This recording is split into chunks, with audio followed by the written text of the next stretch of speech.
I got updates on Moreno won, I guess, right? Yeah, Moreno and Edwards. Brandon Moreno won via submission. I think it was like the second, third round. And He's actually the first Mexican-born UFC champion. Brandon I Moreno. I thought Henry Cejudo was. No, he was born in the U.S.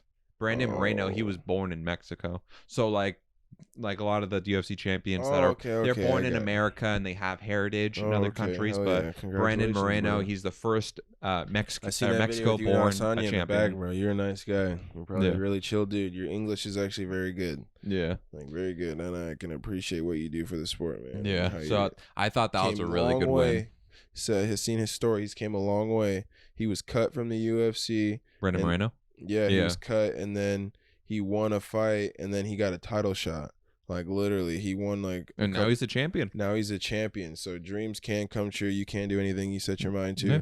This boy He was cut and then had another chance. So it's not like never say never and never stop believing in your dreams. Yeah, this is honestly a really Straight great up. step because first off, it's a historical point for the first Mexico-born fighter to become a champion in the UFC, but that also the ripple effect that it's gonna have on his community where he's from, because that's only gonna increase more interest into the sport. That's gonna increase more interest in developing and for kids to motivate themselves and not be so into like being on the street doing drugs and all this extra getting criminal activity. Yeah, that's Like what the we want to fact get that the that's kids. gonna Want to like get the be on their kids to home go in the turf, right that's direction. gonna it's gonna be a motivation to help like project kids in the right direction.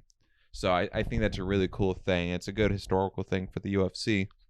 I was surprised too with the fact that he got the submission on Figueroa Yeah, that was good. because Like, it how was did a he get it brawl. again?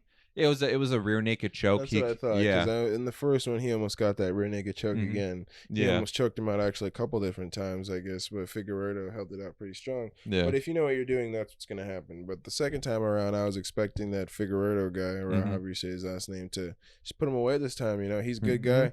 I really honestly believed in him as a champion. And I thought he was a pretty I beast thought as he a was a pretty champion. good champion. But I guess Maybe he could come back in a I guess trilogy he had fight. like the shorter reign than Ronda Rousey or some shit like that. Or I saw on like Instagram or some shit. He had like a shorter Probably. reign than Ronda Rousey. He had like 21 days. Hers was like 56 or some shit I don't like know. that. And I don't know.